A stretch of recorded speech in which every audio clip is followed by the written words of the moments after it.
Hey there, friend. I'm glad you're here with me today. Let's sit together for a while. Maybe imagine we're by a quiet riverbank, the kind where the water moves slow and steady, whispering old stories. I've got one to share with you, a tale from ancient times, passed down through the Jataka stories. It's not just a story, though. It's something I've been mulling over. Something that feels alive, like it's speaking to the way we live even now. So let's walk into it together, step by step, and see where it takes us. Picture this. Long ago, in a world of dusty paths and sacred rivers, there lived a wealthy man.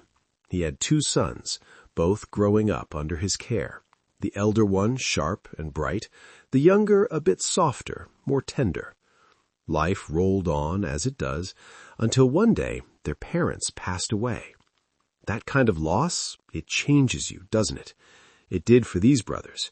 They looked at their big house, their possessions, all the things their father had built, and they felt empty.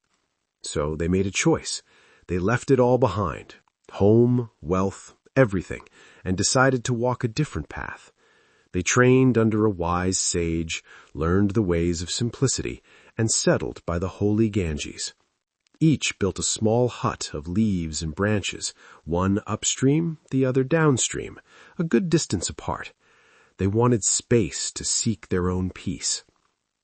Now the younger brother, down by the lower bend of the river, lived quietly in his little hut. Days were simple: meditation, fetching water, watching the river flow. But one day, something strange happened. A young man appeared at his door, dressed like a wandering student, a brahmachari. He bowed, and the younger brother, being kind-hearted, welcomed him in. They sat, talked about small things, the weather, the river, the stillness of the forest. It felt nice. The visitor left after a while, but the next day he came back, and the day after that. Soon it became a routine. They'd sit, share a few words, and a friendship grew. The younger brother felt a warmth in this companionship. It was something to look forward to in his solitary days. But then, one evening, as the visitor was leaving, something shifted. As he stepped out of the hut, he changed. His form shimmered, and before the younger brother's eyes, he revealed himself, a great serpent, a Naga king named Manikanta, ruler of the river's depths. His hood unfurled, massive and gleaming, and he wrapped himself gently around the young monk, not to harm, but as a gesture of affection, his hood swaying above like a protective canopy. Then, just as quickly, he slipped away into the water. I can't imagine how that must have felt, seeing something so otherworldly, so powerful, right there in front of you.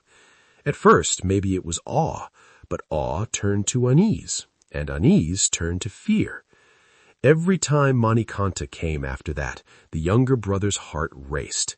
Even though the Naga meant no harm, even though their talks were still kind, the sight of that towering hood, the weight of those coils, it was too much. He couldn't eat, couldn't sleep. His body started to waste away, his skin growing dark and sallow, his ribs pressing against his flesh. Fear does that to us, doesn't it? It eats at you from the inside, even when there's no real danger. One day, barely able to stand, he trudged upstream to his elder brother's hut. The elder brother took one look at him and knew something was wrong. "What's happened to you?" he asked, his voice full of concern. "You look like a shadow of yourself. Are you sick? Tell me." And so the younger brother poured it all out, about the visitor, the Naga king, the daily visits, the fear that gripped him every time that hood loomed over his head. "I can't eat. I can't rest. I'm wasting away, brother. I don't know what to do." The elder brother listened quietly, his hand resting on his younger sibling's shoulder. I can almost see him sitting there, steady as a rock, thinking.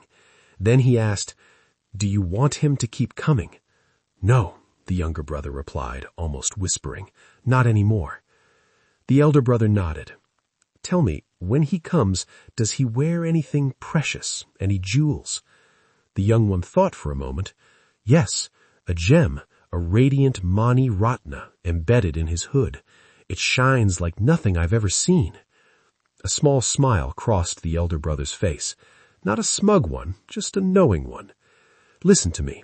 The next time he comes, before he even sits down, ask for that gem. Don't wait, don't hesitate. Ask again the day after. And on the third day, if he's still around, ask one more time. Trust me. The younger brother looked puzzled, but he trusted his brother's wisdom. He thanked him and made his way back to his hut, turning the advice over in his mind. The next day, as soon as Manikanta appeared at the door, the younger brother spoke up, his voice shaky but firm. "Friend, before we talk, could you give me that beautiful gem of yours?" The Naga froze. Without a word, without even stepping inside, he turned and vanished into the river. The day after he came again, and again the younger brother asked, "Please, that Mani Ratna, can I have it today?" Once more he left without entering. On the third day, the younger brother stood by the water's edge waiting. As the Naga emerged, he called out, "It's been 3 days I've asked. Won't you give me the gem now?" This time Manikanta stopped, his voice echoing over the water. "This gem is my treasure, the source of all my power and wealth. Your asking, it cuts me like a sharpened blade on stone. I can't bear it. I won't come to your hut again." And with that, he dove beneath the surface, never to return. Sometime later, the elder brother came downstream to check on his sibling. He found him looking healthier, the color back in his cheeks, a lightness in his step. "You see," the elder said, sitting beside him, "when you ask for something someone holds most dear, it creates a distance. Even a being as powerful as Manikanta, with all his riches, couldn't bear to part with his treasure. No one likes a beggar at their door, especially for what they love most." I've been thinking about this, as I've sat with this story. Haven't we all had moments where someone or something lingers in our lives, not out of harm, but just too much? Maybe it's a person who drains you, or habit you can't shake. Sometimes the way out isn't a fight, it's a quiet boundary, a subtle push, like asking for something they can't give. I remember a time I had a friend who always needed more time, more attention, until I felt like I was shrinking. I didn't know how to step back without hurting them. But then I started asking for space in small ways, and slowly things shifted. It's not always easy, but it's a kind of wisdom, isn't it? So, friend, as we sit here by this imaginary river, I wonder, what's lingering in your life that you need to gently push away? No rush to answer, just let the thoughts sit with you, like the Ganges flowing by those ancient huts. We'll talk again soon. Until then, take care of yourself, all right? I'm right here with you.